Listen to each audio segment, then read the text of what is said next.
Abordage volontaire, collision frontale, destruction totale. Sur le front sud de Donetsk, un drone ukrainien a été éliminé de manière brutale par un appareil russe piloté à distance. Pas de tir de missile. Pas d'explosion à distance.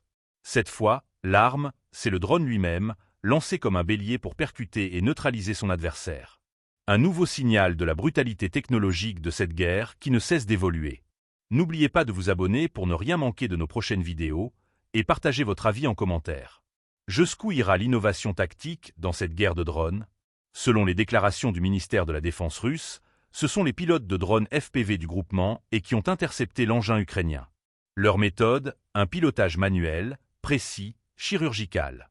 L'engin russe, équipé d'une caméra embarquée et guidé par signal radio, s'est littéralement jeté sur sa cible à grande vitesse. Le résultat, 2 drones hors service, mais un seul sacrifice calculé. Ce type d'opération, connu sous le nom d'abordage volontaire, est devenu courant sur le front ukrainien.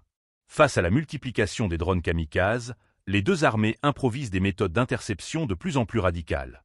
Car la guerre des airs, autrefois réservée aux chasseurs et hélicoptères, se joue désormais à quelques mètres du sol, dans un ballet silencieux et meurtrier de machines low-cost. Le théâtre de cette dernière opération, le sud de Donetsk. Une zone où les affrontements au sol sont intenses, mais où la suprématie aérienne par drone joue un rôle stratégique décisif. Chaque jour, des dizaines d'engins volants sillonnent les zones grises, traquant les positions ennemies, ajustant les tirs d'artillerie, larguant des charges explosives ou simplement espionnant. Mais la technologie ne fait pas tout. Derrière ces machines, il y a des opérateurs.